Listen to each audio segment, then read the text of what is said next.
Hi ಸ್ನೇಹಿತರೆ, ನಿಮ್ಮಲ್ಲಿ ಸಗಟು ಜನಕ್ಕಾದರೂ ಸ್ವಂತ ಮನೆಯಿದೆಯಾ? ಏಕೆಂದರೆ ನಾನು ಈಗ ಹೇಳಲಿರುವ ದೇಶದಲ್ಲಿ ಅದ್ದೆ ಮನೆಗಳೇ ಇಲ್ಲ. ಎಲ್ಲರಿಗೂ ಸ್ವಂತ ಮನೆಗಳೇ ಇರುತ್ತವೆ. ಅಲ್ಲದೆ ನಮ್ಮ ಮನೆಗೆ ಯಾರಾದರೂ ಬಂದರೆ ನಾವು ಮೊದಲು ಸ್ವಲ್ಪ ನೀರು ಕೊಟ್ಟು ಮಾತಾಡುತ್ತೇವೆ. ಆದರೆ ಅಲ್ಲಿ ನೀರಿಗೆ ಬದಲಾಗಿ ವೈನ್ ಕೊಡುತ್ತಾರೆ. ಬಂದವರು ಹೋಗುವವರೆಗೂ ಹಾಕುತ್ತಲೇ ಇರುತ್ತಾರೆ. ಇನ್ನು ಅಲ್ಲಿ ಹುಡುಗಿಯರ ವಿಷಯಕ್ಕೆ ಬಂದರೆ ಅಲ್ಲಿರುವವರೆಲ್ಲ ಸೌಂದರ್ಯವತಿಯರೇ. ಇವರನ್ನು ಇಂಪ್ರೆಸ್ ಮಾಡಿದರೆ ಸಾಕು, ನಿನಗೆ ಪಂಡಗೆಯೇ ಪಂಡಗ ಅಂದ ಹಾಗೆ. ಆ ದೇಶ ಯಾವುದು? ಅದು ಎಲ್ಲಿದೆ? ಅಲ್ಲಿ ಜನರು ನೀರಿಗಿಂತ ಹೆಚ್ಚು ವೈನ್ ಏಕೆ ಕುಡಿಯುತ್ತಾರೆ? ಅಲ್ಲಿ ಹುಡುಗಿಯರು ಏಕೆ ಅಷ್ಟು ಸ್ಪೀಡ್? ಅಲ್ಲಿ ವ್ಯಭಿಚಾರವನ್ನು ಏಕೆ ಲೀಗಲ್ ಮಾಡಿದ್ದಾರೆ? ಈ ವಿಷಯಗಳನ್ನು ಈ ವಿಡಿಯೋದಲ್ಲಿ ತಿಳಿಯೋಣ. ಎಲ್ಲಿಯೂ ಸ್ಕಿಪ್ ಮಾಡದೆ ಕೊನೆಯವರೆಗೂ ನೋಡಿ. ಹಾಯ್ ಸ್ನೇಹಿತರೆ, ಇಂದು ನಾವು ರೊಮೇನಿಯಾ ದೇಶದ ಬಗ್ಗೆ ತಿಳಿಯೋಣ. ಈ ದೇಶವನ್ನು ರೊಮೇನಿಯಾ ಅಥವಾ ರೊಮಾನಿಯಾ ಎಂದು ಕರೆಯುತ್ತಾರೆ. ಇದು ಆಗ್ನೇಯ ಯುರೋಪ್ನಲ್ಲಿದೆ. ಇದು ನಮ್ಮ ದೇಶಕ್ಕೆ ಪಶ್ಚಿಮದಲ್ಲಿದೆ. ಈ ದೇಶಕ್ಕೆ ಸುತ್ತಲೂ Ukraine, Poland, Austria, Serbia, Bulgaria, ಗ್ರೀಸ್ನಂತಹ ದೇಶಗಳಿವೆ. ಒಂದು ಬದಿಯಲ್ಲಿ ಸಮುದ್ರವಿದ್ದು ಉಳಿದ ಬದಿಗಳಲ್ಲಿ ಇತರ ದೇಶಗಳೊಂದಿಗೆ ಗಡಿ ಹಂಚಿಕೊಂಡಿದೆ. ಈ ದೇಶದ ರಾಜಧಾನಿ ಬುಕಾರೆಸ್ಟ್. ದೇಶದ ರಾಷ್ಟ್ರೀಯ ಧ್ವಜ ಸರಳವಾಗಿ 3 ಬಣ್ಣಗಳಲ್ಲಿ ಇರುತ್ತದೆ. ಇಲ್ಲಿ ಅಧಿಕೃತ ಭಾಷೆಯಾಗಿ ರೊಮೇನಿಯನ್ ಮಾತನಾಡುತ್ತಾರೆ.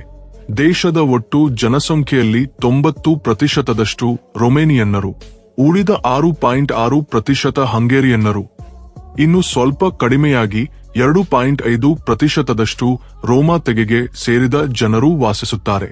ಇಲ್ಲಿ ಮಿಲಿಟರಿ ಸೆಮಿ ಪ್ರೆಸಿಡೆನ್ಷಿಯಲ್ ರಿಪಬ್ಲಿಕ್ ಸರ್ಕಾರವಾಗಿ ನಡೆಯುತ್ತದೆ. ದೇಶದ ಒಟ್ಟು ಪ್ರದೇಶ 2,38,397 ಚದರ ಕಿಲೋಮೀಟರ್ಗಳು. ಇತ್ತೀಚಿನ ಅಂದಾಜು ಪ್ರಕಾರ ದೇಶದ ಜನಸಂಖ್ಯೆ 1,90,00,000 ಇದೆ. ಜನಸಾಂದ್ರತೆಯಲ್ಲಿ ಯುರೋಪಿಯನ್ ಯೂನಿಯನ್ನಲ್ಲಿ 7ನೇ ಸ್ಥಾನದಲ್ಲಿದೆ. ದೇಶದ ಕರೆನ್ಸಿ ರೊಮೇನಿಯನ್ ಲೆಯು. ಇದು ನಮ್ಮ ರೂಪಾಯಿಗೆ ಹೋಲಿಸಿದರೆ ಸುಮಾರು 18 ರೂಪಾಯಿಗಳು. ಇಲ್ಲಿ ಆಹಾರ ಕೂಡ ಬಹಳ ವಿಚಿತ್ರವಾಗಿರುತ್ತದೆ. ಇಲ್ಲಿ ಪ್ರಸಿದ್ಧ ಆಹಾರ ಸರ್ಮಲೆ, ಮತ್ತೊಂದು ಪ್ರಸಿದ್ಧ ಆಹಾರ ಜೋಮಾರಿ. ಇದನ್ನು ಹೇಗೆ ಮಾಡುತ್ತಾರೆಂದರೆ, ಕುರಿ ಮಾಂಸ ತೆಗೆದುಕೊಂಡು ಸ್ಲೈಸ್ಗಳಾಗಿ ಕತ್ತರಿಸಿ, ಎಲ್ಲಾ ಮಸಾಲೆಗಳು ಬೆರೆಸಿ ಸ್ವಲ್ಪ ಒಣಗಿಸಿ, ಎಣ್ಣೆಯಲ್ಲಿ ಫ್ರೈ ಮಾಡಿ ಚಿಪ್ಸ್ನಂತೆ ಮಾಡಿಕೊಂಡು ತಿನ್ನುತ್ತಾರೆ. ಈ ಜೋಮಾರಿ ಆಹಾರ ದೇಶದಲ್ಲಿ ಬಹಳ ಹೆಚ್ಚಾಗಿ ಇರುತ್ತದೆ. ಆಧುನಿಕ ರೊಮೇನಿಯಾ 19ನೇ ಶತಮಾನದ 59ರಲ್ಲಿ ರೂಪುಗೊಂಡಿತು. ಇದಕ್ಕೆ 19ನೇ ಶತಮಾನದ 66ರಲ್ಲಿ ಅಧಿಕೃತವಾಗಿ ರೊಮೇನಿಯಾ ಎಂಬ ಹೆಸರು ಬಂದಿತು. ಆದರೆ ಇದು 19ನೇ ಶತಮಾನದ 77ರಲ್ಲಿ ಒಟ್ಟೋಮನ್ ಸಾಮ್ರಾಜ್ಯದಿಂದ ಸ್ವಾತಂತ್ರ್ಯ ಪಡೆಯಿತು. ರೊಮೇನಿಯಾ ಅಭಿವೃದ್ಧಿ ಹೊಂದುತ್ತಿರುವ ದೇಶ. 2000ರ ಆರಂಭದಲ್ಲಿ ವೇಗವಾದ ಆರ್ಥಿಕ ಬೆಳವಣಿಗೆಯ ನಂತರ ರೊಮೇನಿಯಾ ಆರ್ಥಿಕತೆ ಕೆಲವು ಸೇವೆಗಳ ಮೇಲೆ ಅವಲಂಬಿತವಾಯಿತು. ಯಂತ್ರಗಳು, ವಿದ್ಯುತ್ ಶಕ್ತಿ, ರಫ್ತು, ಆಟೋಮೊಬೈಲ್, ದೇಶೀಯ ಭೇನ್ವಿ, ಪೆಟ್ರೋಲ್ನಂತಹ ಕಂಪನಿಗಳು ದೇಶದ ಆರ್ಥಿಕತೆಯನ್ನು ಬಲಪಡಿಸುತ್ತಾ ಬಂದಿವೆ. ರೊಮೇನಿಯಾ 2004ರಿಂದ ನ್ಯಾಟೋ ಸದಸ್ಯ ದೇಶ. ಅಲ್ಲದೆ 2007ರಿಂದ ಯುರೋಪಿಯನ್ ಯೂನಿಯನ್ನ ಭಾಗವಾಗಿದೆ. ಯುರೋಪಿಯನ್ ಸಂಸ್ಥೆಗಳಲ್ಲಿ ವಿಯೆನ್ನಾ, ಪ್ಯಾರಿಸ್ ನಂತರ ರೊಮೇನಿಯಾ ರಾಜಧಾನಿ ಬುಕಾರೆಸ್ಟ್ ಹೆಚ್ಚು ಜನಸಂಖ್ಯೆ ವಾಸಿಸುವ ನಗರ. ಬುಕಾರೆಸ್ಟ್ನಲ್ಲಿ ಜನಸಂಖ್ಯೆ ಹೆಚ್ಚಿರಲು ಕಾರಣ ಇಲ್ಲಿ ಎಲ್ಲೆಡೆಗಿಂತ ಹೆಚ್ಚು ಉದ್ಯೋಗ ಅವಕಾಶಗಳು ಸಿಗುತ್ತವೆ. ದೇಶದ ಜನಸಂಖ್ಯೆಯಲ್ಲಿ ಕ್ರೈಸ್ತರು ಹೆಚ್ಚಾಗಿದ್ದಾರೆ. ರೊಮೇನಿಯಾ ಜನರು ಉದ್ಯೋಗ ಮಾಡುವುದಕ್ಕಿಂತ ಸ್ವಂತ ವ್ಯಾಪಾರ ಮಾಡಲು ಹೆಚ್ಚು ಇಷ್ಟಪಡುತ್ತಾರೆ. ದೇಶದ ರಾಜಧಾನಿ ಬುಕಾರೆಸ್ಟ್ನಲ್ಲಿ ಇರುವ ಪಾರ್ಲಿಮೆಂಟ್ ಪ್ಯಾಲೇಸ್ ಪ್ರಪಂಚದಲ್ಲೇ ಅತ್ಯಂತ ಭಾರವಾದ ಕಟ್ಟಡ. ಇದರ ತೂಕ 4.10 ಮಿಲಿಯನ್ ಟನ್ಗಳು.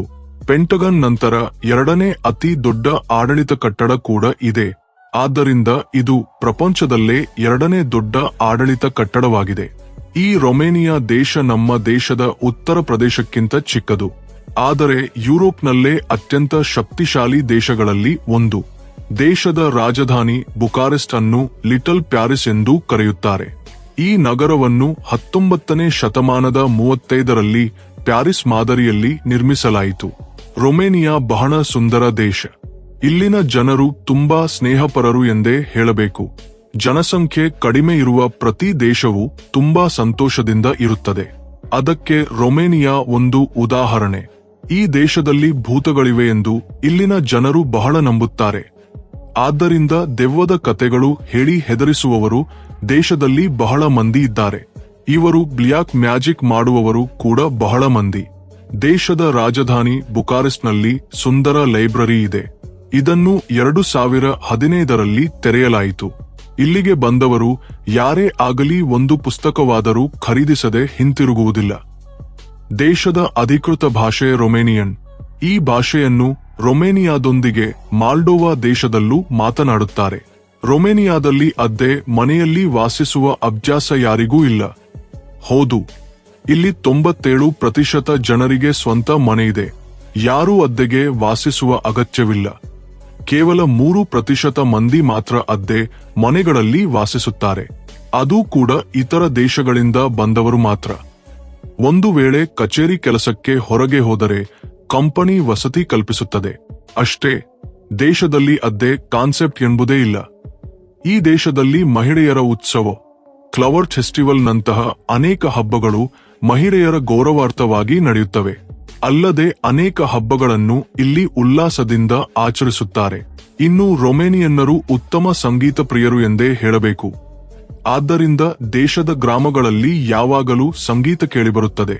ಅಲ್ಲದೆ ಇಲ್ಲಿನ ಗ್ರಾಮೀಣ ಯುವಕರು ಹೆಚ್ಚಾಗಿ ಕೋಕ್ ಮ್ಯೂಸಿಕ್ ವಾದ್ಯ ಮಾಡುತ್ತಾರೆ. ಈಗಾಗಲೇ ರೊಮೇನಿಯಾ ಸಣ್ಣ ದೇಶವಾದರೂ ಮದ್ಯ ಸೇವನೆಯಲ್ಲಿ ಇಲ್ಲಿನ ಜನರು ಮುಂದಿದ್ದಾರೆ.